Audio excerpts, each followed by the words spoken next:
They didn't see it coming. Not from her, not from Marjorie Taylor Greene.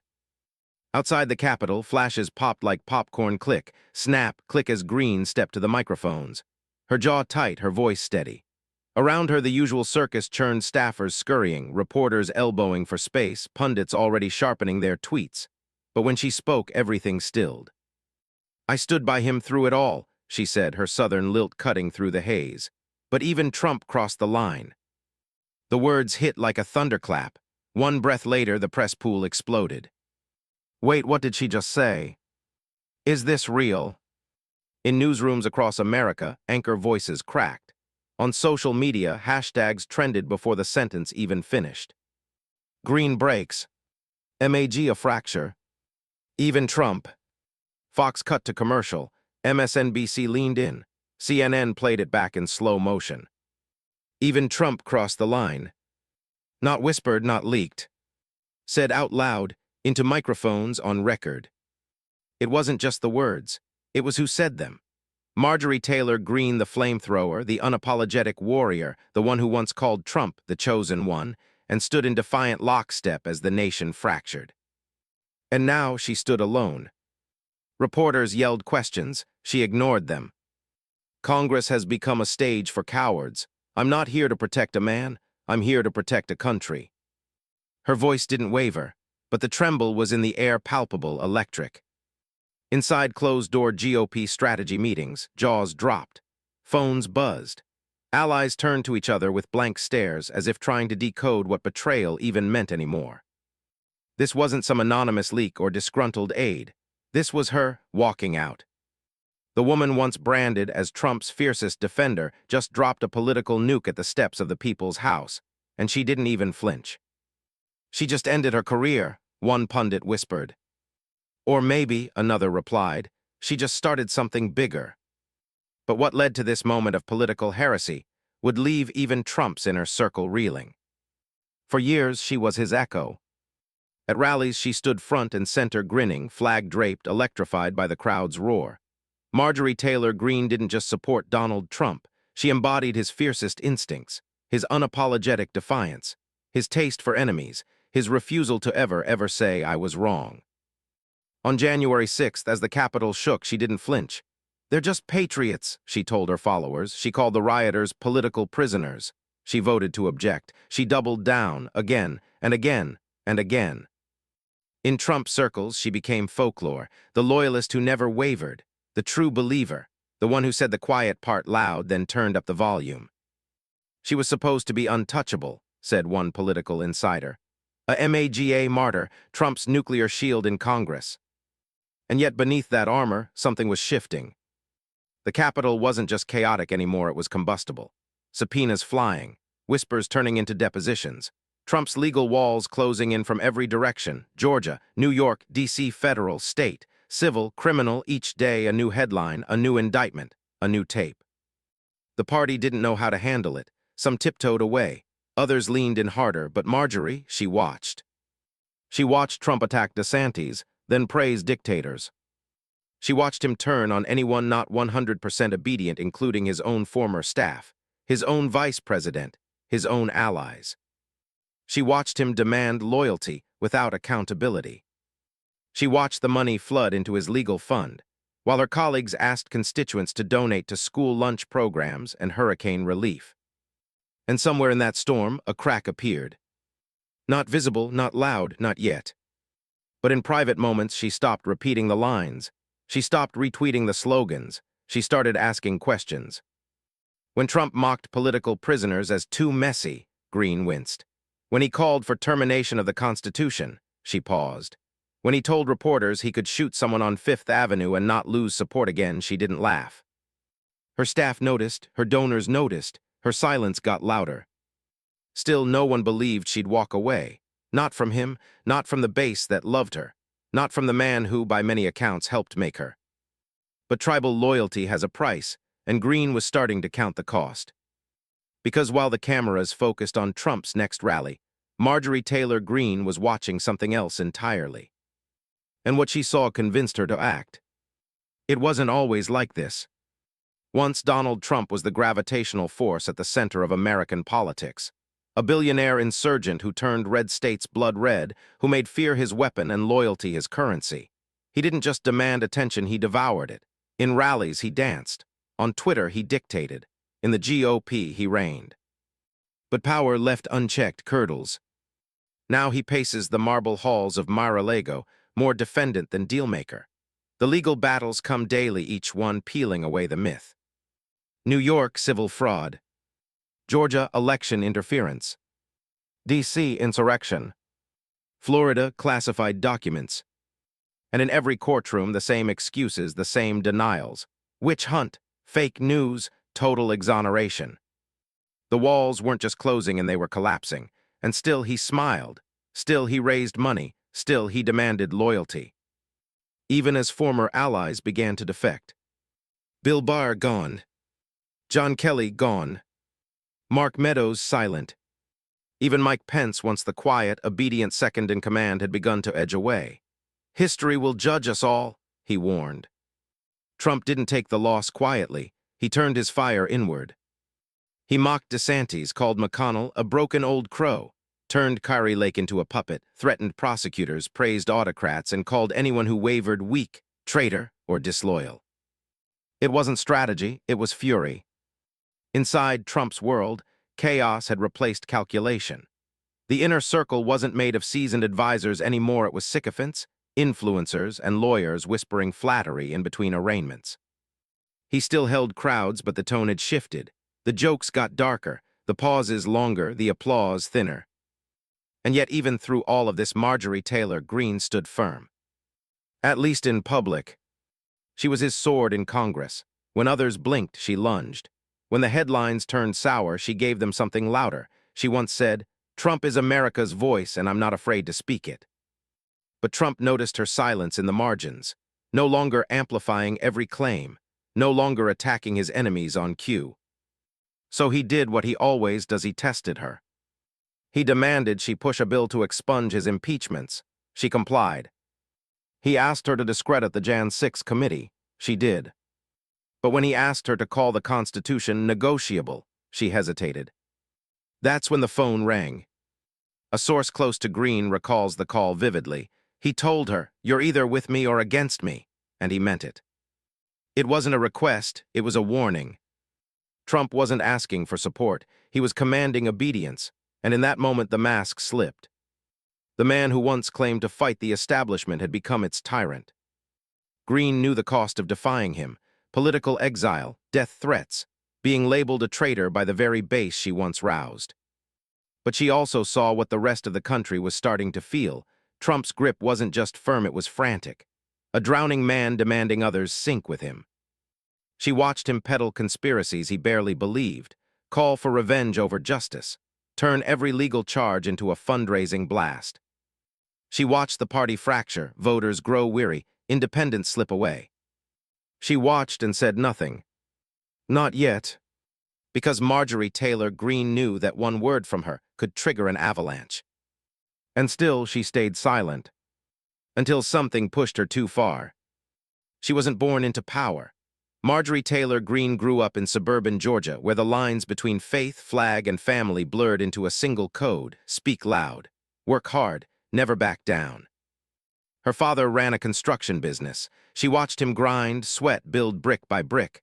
Later, she'd call that her real education. The world didn't reward niceness, it rewarded grit. In high school, she was a fire starter, a gymnast, loud, determined, not political, at least not yet. But even then, the hunger to lead was there, to prove herself, to push through closed doors no matter who tried to lock them. She married young, took over the family business, ran gyms, raised kids. She wasn't polished, she didn't try to be. And then, like many in her generation, something changed in 2015. Donald Trump came down that escalator, and Marjorie saw more than a candidate. She saw permission. Permission to say what others only whispered. Permission to rage. Permission to make enemies and call it strength. She didn't just support him, she became his mirror. When Trump attacked the press, she shared his clips. When he mocked the establishment, she laughed louder. Then came the posts, the videos, the conspiracy dives. QAnon wasn't a theory to her, it was an awakening, a hidden war, a puzzle to solve, something that finally made the chaos make sense. The media pounced. She was labeled a nutjob, a threat, a disgrace to Congress.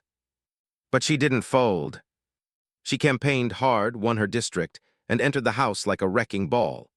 Sworn in with a sneer, she turned every reprimand into a badge of honor. They booed her, she doubled down. They mocked her, she fundraised. They tried to strip her committees, she went on Tucker. They called her dangerous, she called herself a mom who fights. But beneath the slogans and salvos, something quieter was happening. Her staff noticed it first, the moments between interviews when she'd go silent.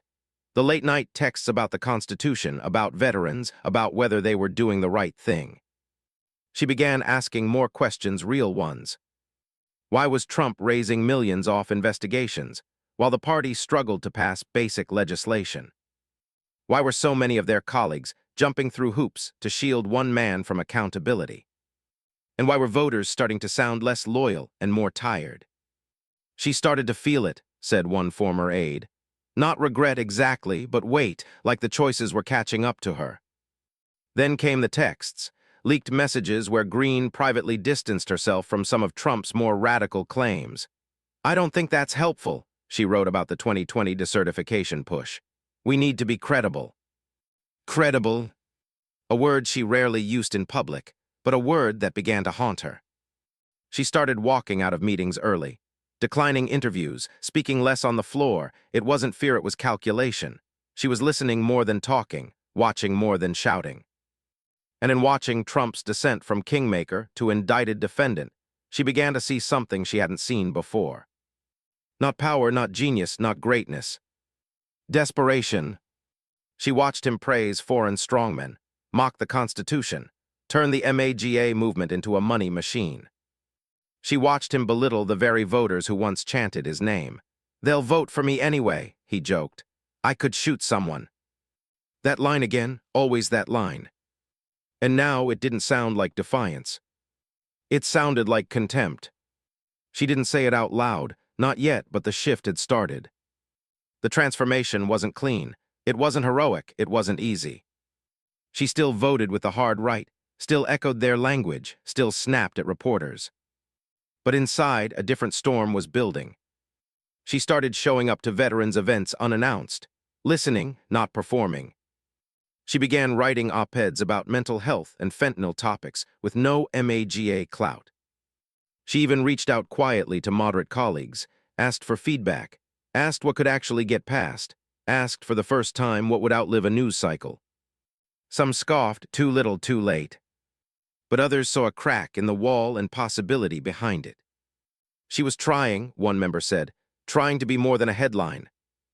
And that's when the meeting happened. Closed door, off the record, only a handful knew. But inside that room, Marjorie Taylor Greene was presented with something she didn't expect: receipts. Not theories, not rants, not speculation. Evidence. Real documentation of how Trump's legal team was using Republican funds, how his inner circle was prioritizing optics over law, how they were rewriting narratives not for the truth, but to survive. It was the final snap. She sat still, listened, asked questions. Then she stood up and said something no one in that room expected. "I think I've made a mistake." And then came the breaking point, a secret meeting that changed everything. The room was packed, but no one dared breathe. A closed-door strategy meeting. GOP loyalists, Trump operatives, senior staffers all summoned to settle what one aide called the Greene situation. She walked in alone, without a binder, without notes, and took the only empty seat at the center of the U-shaped table. They expected hesitation. What they got was fire. "I've seen the January 6 tapes," she began. "Not the cut-up versions, the real ones, and I've read the filings. I know how much of the legal funds being funneled into Trump's personal debts." A pause, a shuffle of papers, eyes darting. "Marjorie," one longtime Trump strategist said, voice syrupy, "this isn't helping anyone. The base needs unity." She leaned forward. "Unity isn't obedience, and we're not a cult." The silence cracked. "You don't know what you're saying," another snapped. "You think the media's gonna protect you when this blows up. You'll be a traitor overnight." She didn't blink. "Then let them say it. I'm not protecting a man who treats this party like an ATM and this country like a game show. Whispers, headshakes. One senator muttered, Jesus Christ. A House colleague tried a softer angle. You fought so hard, don't throw it all away now. I'm not, she said. I'm throwing away what never should have been part of it to begin with. They kept circling, pleading, threatening, promising. You'll lose donors. We'll block your bills. You'll never be on another committee. She listened, all of it, then she stood. This isn't a negotiation, she said. This is a reckoning. They didn't understand, not fully, because for years Marjorie Taylor Greene had been their wrecking ball, their media warrior, their outrage machine, and now she wasn't breaking Democrats, she was breaking them. The tension became unbearable, not a debate, not a discussion, a slow, unraveling implosion. One staffer slammed his folder shut and stormed out. Another stared blankly at the wall, as if the air had been sucked from the room. She walked out quietly. Not a word. Not a look back. And for the first time since Trump descended that golden escalator, the GOP wasn't just fractured, it was bleeding. And then, before stepping down, she decided to make it public. The rotunda was packed, reporters shoulder to shoulder, phones raised, flashes popping. Outside, the sun baked down on the marble steps, but inside it felt cold, tense, like history had crept in and taken a seat. Marjorie Taylor Greene stepped up to the podium with no fanfare, no music, no staffers flanking her like a political phalanx, just a single printed page in her hand. Her eyes didn't scan the crowd. They locked forward, like she wasn't addressing the press but confronting the moment itself. She waited. The room quieted. I've come here today, she said, not as a congresswoman, not as a Republican, but as an American who has seen what happens when loyalty is mistaken for patriotism and ego is mistaken for leadership. Silence. You could hear a phone buzz 3 rows back. For years, I believed Donald Trump represented a war against the elites, against corruption, against a government that had forgotten its people. She paused, her fingers gripped the paper tighter. But today, I no longer believe that. Gasps scattered at first. A camera flash went off prematurely, like it had been stunned too. I believed we were fighting for something. But what I've seen over the last year, what I've learned, behind closed doors and in hushed meetings, is that we were protecting something else entirely. Her voice was low, controlled, not the firebrand shouting into a megaphone. This was something colder, sharper, calculated. We were elected to serve the people, she said, not to protect one man's ego. That was the first rupture. Someone in the back whispered, "Holy SH." In the front row, a longtime conservative strategist scribbled furiously. 2 Republican staffers exchanged looks, one visibly shaken. January 6 was a tragedy, she continued. But what came after, what's still coming, is a tragedy of a different kind. It's the slow erosion of responsibility, the monetization of grievance, the performance of power. A man in a red tie stood and stormed out. Another followed. But she didn't flinch. I've watched our party abandon conservatism for conspiracy, replace courage with cruelty, and sacrifice character for clickbait. The words echoed. She breathed in slowly, then delivered the line that would ricochet across the internet by nightfall. We didn't just follow a man, we built a monster, and we fed it every time we stayed silent. It landed like a hammer. 3 journalists stood instinctively, eyes wide. In the gallery above, someone dropped a pen. It clattered loudly in the stillness. We created a reality where truth became optional, where facts were a threat, and now we wonder why our children don't believe in democracy. She leaned into the microphone. I wonder too. Behind her, aides looked stunned. Some tried not to meet the cameras, others simply stared ahead, pale. For those who will say I'm doing this for attention, tell that to the death threats I'm about to receive. She glanced up, directly into the cameras. For those who will say I've betrayed the movement, ask yourself what the movement became. She let the silence hang, let it sting. I'm resigning from Congress. The words, flat and final, shattered what composure the room had left. Gasps turned into shouts, effective when someone yelled, "Why now?" Another barked. But she didn't answer. She raised the paper, folded it once, and held it tight. My job was to represent the people of Georgia. I did that. I do not regret my passion. I do regret who I gave it to. The gallery stood still. A few hands trembled, the red tie man who had walked out, already trending. C-SPAN's live stream jumped by 600,000 views in minutes. She finished quietly. To every young girl watching, especially the ones who have been told to be quiet, sit down, stay in line, you don't have to. You never did. A flicker of emotion touched her voice, but only for a moment. Courage isn't loud, sometimes it's walking away. Then she stepped back from the mic. No fanfare, no staff waiting with open arms, just a cold walk across the marble, her heels tapping a rhythm of finality. As she neared the exit, one reporter called out, "What do you say to Trump now?" She stopped just once, turned, and said nothing, then walked out. Behind her, chaos erupted. Cable news anchors scrambled, headlines updated mid-sentence. Social media detonated with hashtags, memes, and debate. But the country's response was even more explosive. The moment Marjorie Taylor Greene walked off the Capitol steps, the country split not cleanly, not predictably, but violently down new, jagged fault lines. On X, Greene Goes Rogue hit 1 million mentions in 3 hours. Just behind it, #MAG a fracture surged like a digital siren. The feeds lit up with disbelief, fury, and something else, something rarer. Respect.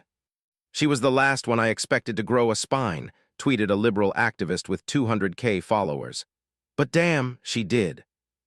At the same time, her former allies were sharpening knives. Benedict Marjorie, read one meme from a far-right forum, superimposing her face onto a Revolutionary War traitor. The Gateway pundit accused her of deep state compromise. Steve Bannon called it a calculated betrayal. Charlie Kirk called her emotionally unstable. Tucker Carlson didn't hold back. On his podcast, he let it rip. This isn't courage. This is opportunism dressed up as awakening. Marjorie Taylor Greene just proved the deep state can break anyone if they push hard enough. The clip got 2 million views. But something unexpected happened. AOC weighed in. I've disagreed with her on almost everything, she wrote. But today, she did something most politicians never do. She told the truth about her own side. It wasn't praise, it wasn't an alliance, it was acknowledgement. And it hit like a crack in the matrix. On The View, the panel opened the show with Greene's speech. She's still not my hero, Joy Behar said, but that was a mic drop. Even Whoopi nodded. Truth is truth, doesn't matter where it comes from. Fox tried to pivot, tried to reframe the moment as a personal breakdown. A woman exhausted by cancel culture, one segment claimed. But the narrative was slipping. By that evening, Greene's face was everywhere. News banners, TikTok stitches, opinion columns, edits of her speech cut to cinematic music. One viral clip featured her "We built a monster" line over scenes of rallies, riots, and Trump glowering into the camera. It ended with a single word, enough. But not everyone was buying it. In Northwest Georgia, her district lit up. Calls poured into her office, some crying, others raging. One voicemail played on a local news segment said simply, "You betrayed us. Hope it was worth it." But another said, "You made me think, first time in years." Republican leadership scrambled. Whispers of primary challenges, emergency caucus calls. A leaked internal memo revealed a question none of them expected to be asking. Who's next? Was this a one-off? Or the start of something larger? Behind closed doors, fractures widened. Staffers leaked screenshots of GOP text threads, half furious, half contemplative. Some begged the party to disavow her. Others warned against it. She may have just spoken for the silent 30%, wrote one strategist in a now-deleted tweet. Ignore her at your peril. Fundraising emails from Trump. PAC used her name in the subject line. She's gone weak. I never will. But click-through rates were down. Donor fatigue or doubt. Even more shocking, some independents and disaffected conservatives began saying her name with curiosity. Not admiration, not forgiveness, just curiosity. Was it real? Could she be different? Or was it all another stunt? In talk radio, on cable, in the grocery store checkout lanes, people weren't just debating her words, they were debating their own lines in the sand. What was loyalty? What was truth? When does defending a movement become enabling a man? Greene didn't speak again that week. No interviews, no statements. But her silence spoke louder than any press release. She said what she came to say, and she left the rest to the country. Some called it brave, others called it betrayal. But no one called it boring. And as the dust settled, one message stood out, and it didn't come from Washington. It came quietly. No Capitol steps, no podium, no swarm of cameras. Just a podcast. Greene sat across from the host in a small Georgia studio, wearing a plain black shirt, no makeup, hair pulled back. The firebrand persona was gone. What remained was stillness. "I lost friends," she said, "but I found myself." The host leaned in. "Did you expect the fallout?" She smiled faintly. "I expected worse." The podcast wasn't bombastic. It didn't need to be. Greene spoke in measured tones, occasionally pausing like she was still sorting the words as they came. "I know what people think," she said. "That I turned on my party, that I betrayed a movement, but the truth is I stopped betraying myself." She spoke about how easy it had become to just perform, to give the base what it wanted, to live off the adrenaline of outrage and applause. "But that applause," she said, "starts to feel hollow when you realize you're clapping for a mask." She didn't apologize for her past, but she didn't defend it either. "I believed what I believed, and when I stopped believing, I had to decide if I'd be honest or just keep pretending for the sake of staying powerful." Clips of the interview spread fast. People didn't know how to feel. Some shouted too late. Others whispered finally. And somewhere in between, a different reaction bloomed: recognition. Across the country, people who had once written her off began to say the same thing in different ways. "I don't agree with her, but that took guts." In diners, in classrooms, in veterans' halls and Zoom calls, the conversation shifted. Not to Marjorie Taylor Greene, but to themselves. What does it mean to speak truth to power when the power is on your side? When silence rewards you? When the crowd is still cheering? On TikTok, a former MAGA supporter stitched her clip with tears in her eyes. "I walked away too," she said, "and it cost me everything." On a Sunday news panel, a progressive analyst put it plainly. "This isn't about Greene. This is about the moment someone in the tribe finally says, 'Maybe we were wrong.'" And that's what landed hardest. The video wasn't about redemption. It was about reckoning. Because in the end, this story wasn't really about Marjorie Taylor Greene at all. It was about anyone who dares to tell the truth when the cost is highest. It was about what happens when identity becomes armor instead of truth. And it was about what might be possible if more people stopped asking, "Will this help my side?" and started asking, "Is this right?" The host asked her one last question. "Would you do it again?" She didn't hesitate. "Yes, because if I had to lose my seat to keep my soul, that's a trade I'll live with." The episode ended. The feed went dark, but her words lingered. And what she said next might define 2026. What would you do when truth and tribe collide? Would you speak up, walk away, stay silent? Marjorie Taylor Greene made her choice. Not because it was safe, not because it was easy, but because, at some point, loyalty without integrity becomes something else entirely. Control. This story isn't about whether you agree with her politics. It's about the price of honesty, the weight of conscience, the moment when someone finally looks around and says, "Enough." In a time when courage is often mistaken for conformity and platforms are louder than principles, Greene reminded us intentionally or not that integrity still matters. That public service means more than protecting personalities. That real power doesn't come from the crowd's cheers, but from the choice to do what's right when no one's clapping. If you believe America is more than one man. If you believe dignity is greater than domination. If you believe service should always come before self, then share this story. Let it be a reminder that change doesn't always come from the expected voices. Sometimes it comes from the ones we never thought would speak. Leave a comment below, tell us where you draw the line. Subscribe if you believe truth has a place in this fight. Because if we want to build something stronger, something more honest, something more human, we'll need all of us. And this was just the beginning.